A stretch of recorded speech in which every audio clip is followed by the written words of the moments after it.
Part 4. Occupational Health Market Reform. The government expects that the changes proposed in this consultation will encourage more employers to buy occupational health OH services. We need to make sure that employers can purchase the quality, cost-effective OH services that they need, and that the OH market has the capacity to respond to this increased demand. Addressing cost as a barrier to purchasing OH. Most employers say they face challenges in helping employees to return to work after long-term sickness absence.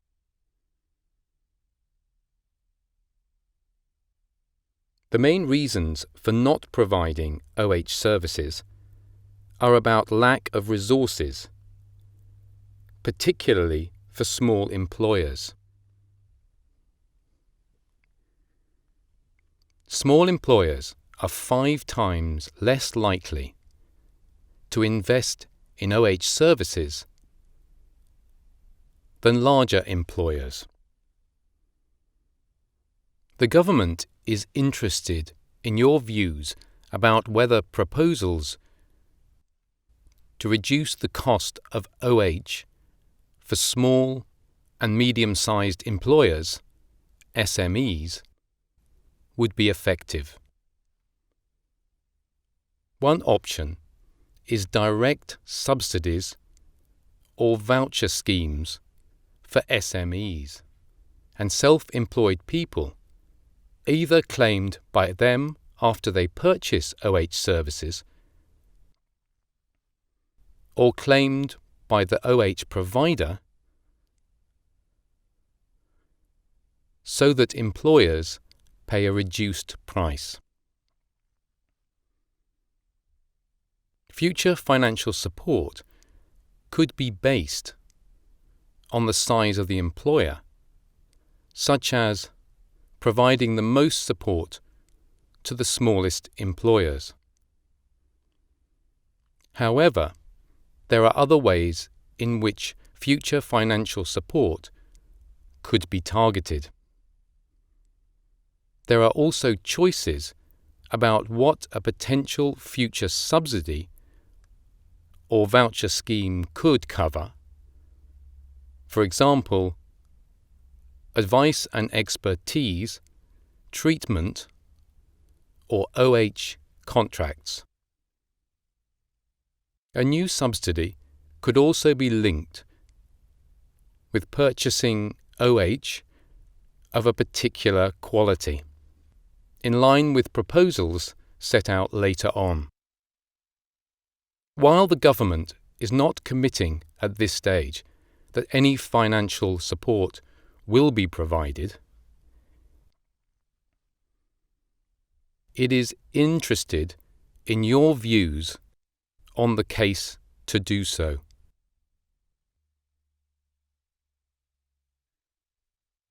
Increasing the supply of high-quality and cost-effective services.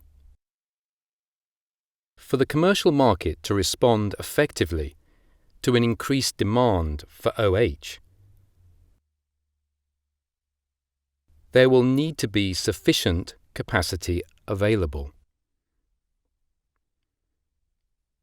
Experts have emphasized the need for services that cover support for employees experiencing long-term or fluctuating conditions, where the cause might be either work and non-work factors. Services also need to consider light-touch early intervention and specialist support for those with more complex issues. We also need to ensure that the workforce delivers quality and cost-effective services. This means encouraging innovation to drive improvement and strengthening quality standards to help employers make informed purchasing decisions and help providers to benchmark services. The government's view is that market forces alone are unlikely to be sufficient to respond to these challenges in a timely way, particularly if there is increased demand for OH services as a result of the proposals set out in this consultation. Improving capacity within the OH workforce. Evidence suggests that the numbers of clinically trained staff in the OH workforce is in decline, with providers often finding it hard to fill roles, typically OH doctors and nurses. There may be a role for government to strengthen the OH workforce, including ensuring that NHS and private providers alike have the chance to contribute to its development. Improved data gathering. Currently, no single body brings together data on the OH workforce. This makes it hard to plan for the future needs of the OH workforce or provide strategic leadership. Government could help with data collection by bringing together and analysing existing data, or collecting and analysing new data directly from private and NHS providers. Expansion of clinical OH training. The number of doctors who are licensed OH specialists or undertaking specialist OH training is falling.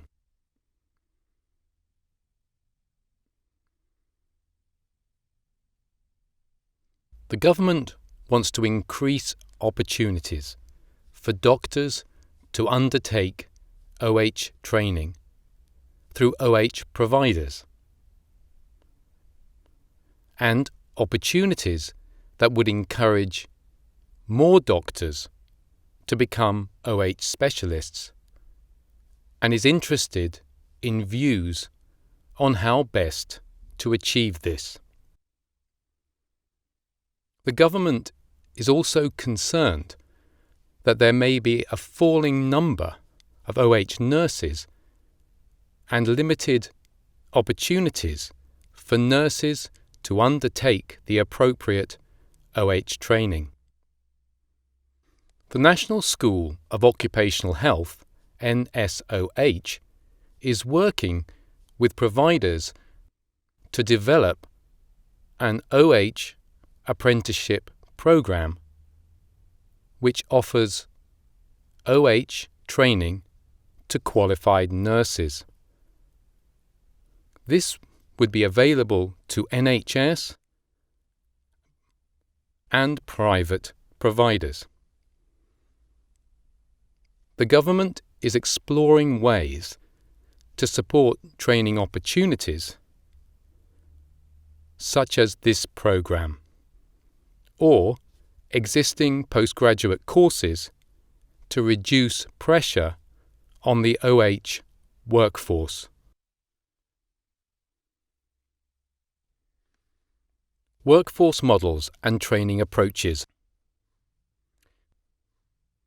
The OH workforce is made up of a wide range of healthcare professionals and non-clinical staff. The government could work with relevant bodies to develop new workforce models and approaches to training, to make better use of this diversity and to increase capacity of the OH market.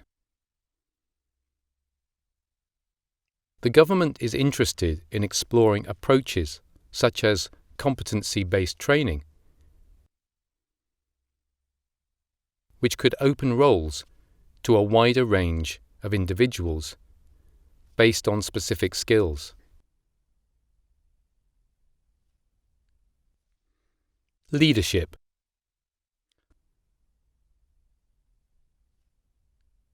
The National School of Occupational Health, led by Health Education England,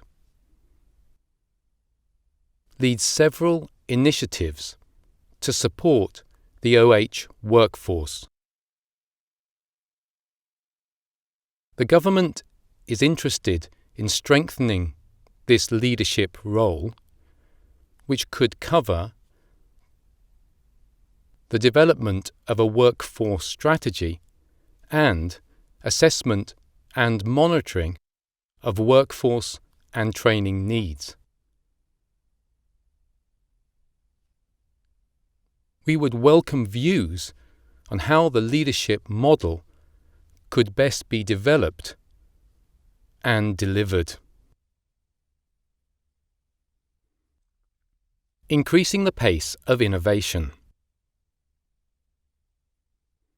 The OH market has often evolved to meet the changing needs of the workplace. However, the government is concerned that low demand for OH services,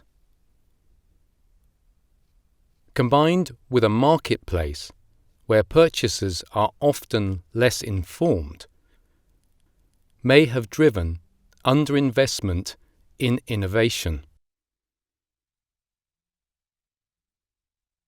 Further innovation, such as new ways of delivering services, has the potential to drive quality and improvements in services and, over time, reduce costs.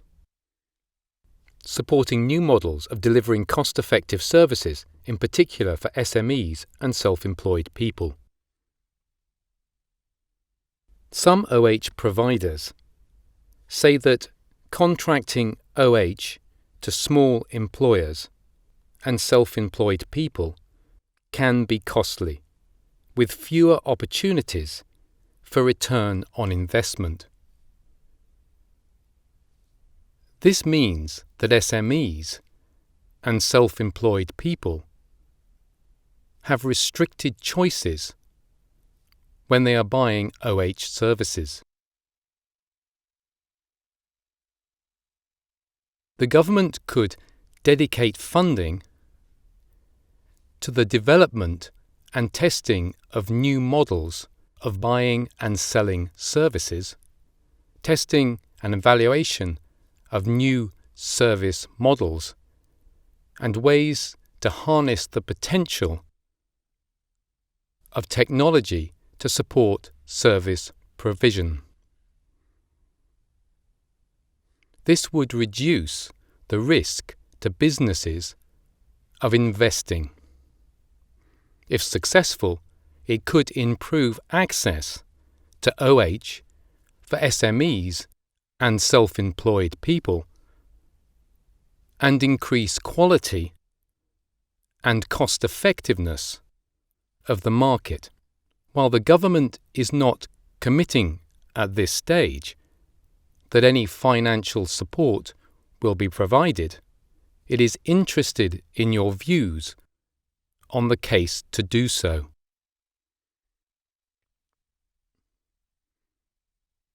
Strategic research coordination, partnering and dissemination. there is a lot of research happening that is relevant to the provision of OH services. But it often involves multiple funders, and so far it has often focused on particular conditions or interventions. There are also significant concerns about the declining capacity and infrastructure for research. And research findings need to be readily accessible to providers to enable providers to act on them. To address these issues, the government is considering which approach might work best to ensure the prioritization of research, the coordination of research to fill evidence gaps, and the accessibility of research findings. This could take the form of a new working age health research and development network. The network could support research capacity by encouraging new disciplines to enter health research and promoting partnerships between disciplines. It could enable better access to evidence by drawing evidence together and promoting proven good practice. A key focus would be dissemination that aims to provide OH providers and others better access to the resources to introduce improved service models. Improving standards. Quality standards and quality marks can help providers and employers to understand what good OH looks like.